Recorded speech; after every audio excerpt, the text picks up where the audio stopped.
supervisor, discreditation, maka optimalisasi, net bias, dan decision tree untuk klasifikasi program studi calon mahasiswa.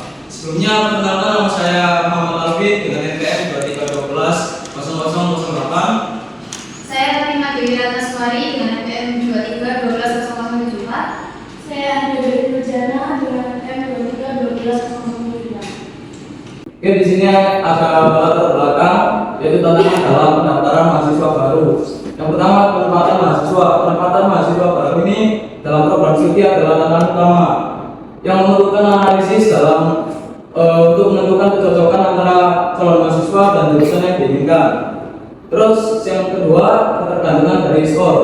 Ketergantungan pada skor ujian tanpa analisis prediktif dapat mengakibatkan keputusan yang kurang tepat dan tidak mencerminkan potensi sebenarnya dari calon mahasiswa yang diterima.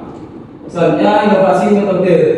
Pentingnya menggunakan metode pembelajaran SIN seperti net bias dan decision tree untuk meningkatkan akurasi dalam penempatan calon mahasiswa menjadi fokus dalam penelitian ini. Next. Selanjutnya, rumusan masalah yaitu optimasi bisnis. Discretization. Selanjutnya, rumusan masalah yaitu optimasi discretization. Bagaimana penerapan unsupervised discretization dapat dioptimalkan dalam model net bias dan decision tree dalam klasifikasi. Selanjutnya, akurasi klasifikasi. Apa saja akurasi klasifikasi yang dicapai setelah menerapkan metode unsupervised discretization dalam model yang digunakan.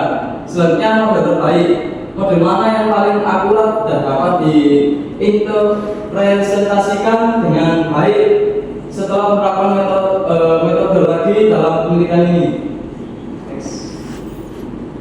Selanjutnya, tujuan penelitian.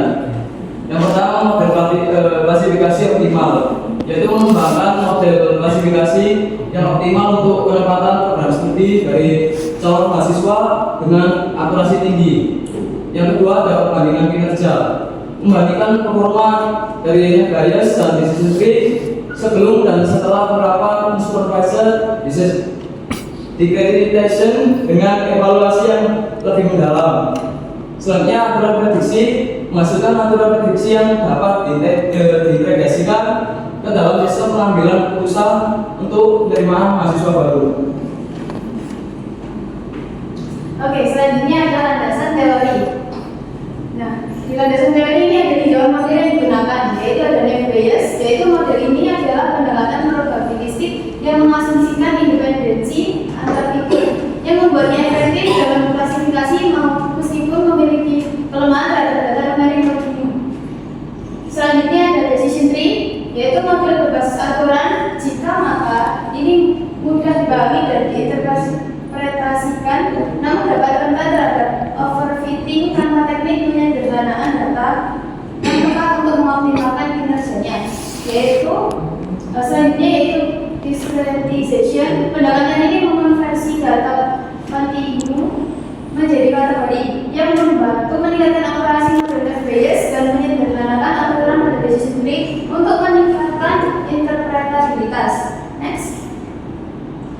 Selanjutnya ada data dan metodologi, yaitu proses penelitian yang sistematis. Ada sumber data, yaitu data set yang digunakan berasal dari nilai ujian PRB tahun 2019 sampai 2020 di Politeknik Harapan Bersama, memberikan informasi yang relevan untuk analisis. Selanjutnya ada alat yang digunakan, yaitu proses analisis dilakukan dengan menggunakan rapid miner 9 menggunakan perangkat lunak yang membantu dalam pengolahan data dan pemodelan machine learning. Selanjutnya adalah langkah utama. Proses penelitian meliputi processing data, pelatihan model net bias dan decision tree, serta evaluasi akurasi menggunakan matriks kebingungan untuk memastikan hasil yang akurat. Next. Selanjutnya ada hasil klasifikasi perbandingan dari kinerja model, yaitu ada akurasi net bias. Akurasi dasar net bias sebelum penerapan unsupervised discretization tercatat 75% Setelah optimasi, akurasi meningkat menjadi 82,3%, menunjukkan peningkatan 6,5%. Peningkatan ini mencerminkan efektivitas metode discretization dalam meningkatkan kinerja model dalam klasifikasi.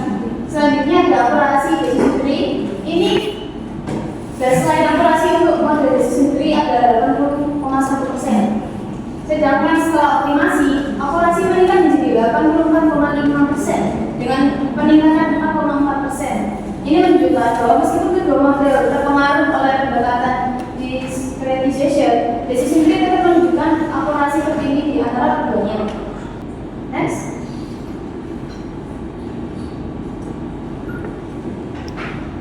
Ini merupakan contoh aturan suatu keputusan yang dihasilkan oleh pengambil keputusan.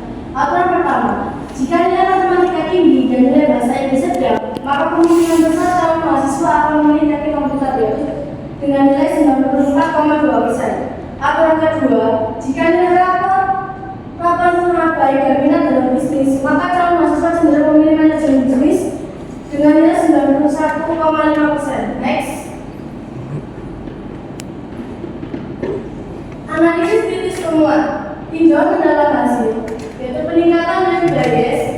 Nilai bias menunjukkan perbaikan signifikan setelah penerapan unsurpassed discrimination yang membuat model lebih efektif dalam mengakurasi, verifikasi, dan memberikan hasil lebih andal untuk penempatan mahasiswa baru. Untuk yang kedua ada akurasi decision tree. Decision tree ini menawarkan akurasi tertinggi dari terbatas terbaik, membuktikan bahwa dengan teknik discretization, model ini dapat memberikan aturan keputusan yang lebih jelas dan berguna bagi pengambilan keputusan. Yang ketiga ada isu bias data. Data yang digunakan berasal dari satu tahun akademik dapat menimbulkan potensi yang bias, sehingga penting untuk melakukan cross validation dan pembaruan model secara berkala untuk menjaga relevansi dan akurasi prediksi. Next. Indikasi strategis ini dapat penelitian terhadap pengambilan keputusan pendidikan. Kualitas penerima. Penelitian ini dapat meningkatkan kualitas penerima mahasiswa baru, membantu institusi dalam menyeleksi calon yang sesuai dengan program studi mereka untuk mencapai hasil yang lebih baik. Transparansi proses. Dengan penerapan sistem berbasis data, proses seleksi akan menjadi lebih transparan dan terbuka, mengurangi kebingungan dan meningkatkan kepercayaan antara calon mahasiswa dan pihak institusi. Next.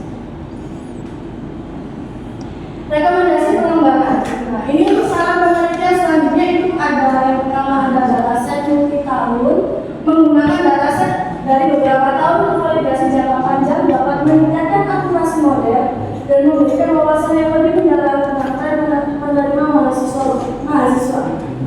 Yang kedua ada metode discretization, mempelajari perbandingan antara unsurpassed dan supervised discretization untuk melihat metode mana yang menghasilkan hasil terbaik dalam klarifikasi data mahasiswa. Yang ketiga adalah algoritma canggih, mengeksplorasi algoritma seperti random forest dan red coding untuk meningkatkan kinerja dan stabilitas model dalam aplikasi pengklasifikasian program studi calon mahasiswa. Next. Ini merupakan kesimpulan PPT dari kelompok kami, yaitu tingkat hasil utama yang pertama adalah peningkatan kinerja. Penerapan unsurpassed discretization secara signifikan meningkatkan kinerja lebih bias dan decision tree dalam verifikasi, terbukti dengan akurasi yang lebih tinggi setelah proses discretization dilakukan. Yang kedua adalah model yang terbaik, yaitu decision tree yang dioptimalkan melalui unsurpassed discretization menunjukkan akurasi tertinggi, menjadikannya pilihan ideal untuk sistem rekomendasi penerima mahasiswa baru yang lebih efektif dan efisien. Yang ketiga adalah dukungan EDM. Penelitian ini mendukung pengembangan education data mining atau EDM mengarah pada perbaikan kualitas akademik dan akurasi dalam proses penerima mahasiswa baru serta meningkatkan keputusan berbasis data. Next. Oke, itu merupakan presentasi kelompok kami. Mungkin dari Perkenalkan, nama saya Ria Ramadhan, NPM 2312080. Izin bertanya, untuk presentasi kalian ini penilaian hasil model dilihat dari apa? Oke, menjawab pertanyaan dari Mas Rian tadi, dari soal penilaian hasil model dilihat dari apa ya? Nah, itu penilaian hasil model dilihat dari akurasi. Nah, akurasinya untuk contoh sederhananya itu, kalau misalkan dari 10 data calon mahasiswa, model berhasil mendapat program studi yang benar untuk 85 orang, berarti akurasinya itu 85%. Nah, semakin tinggi nilai akurasinya, artinya model semakin baik dalam melakukan klasifikasi. Seperti itu. Apakah sudah jelas? Rekan-rekan, saya Naufal dengan NPM 2312051 ingin bertanya, apa yang bisa dikembangkan dari penelitian yang kalian pilih? Terima kasih. Oke, menjawab pertanyaan dari Mas Noval tadi. Jadi penelitian ini masih bisa dikembangkan dengan metode dan data yang digunakan sebelum digunakan belum sepenuhnya maksimal. Jadi salah satunya itu dari sisi metode yang tadi discreditation. Penelitian ini menggunakan unsupervised discreditation yang membagi data tanpa melihat luas. Jadi kedepannya penelitian ini mencoba supervised discreditation, yaitu pengembangan data yang mempertimbangkan program studi. Dengan begitu, bagian interval bisa lebih tepat untuk membedakan antar kelas. Jadi singkatnya, pengembangan penelitian ini bertujuan agar hasil klasifikasi lebih akurat, lebih adil, dan lebih relevan untuk digunakan sebagai sistem rekomendasi program studi. Apakah sudah terjawab? Terima kasih. Oke, mungkin sekian dari pemaparan kelompok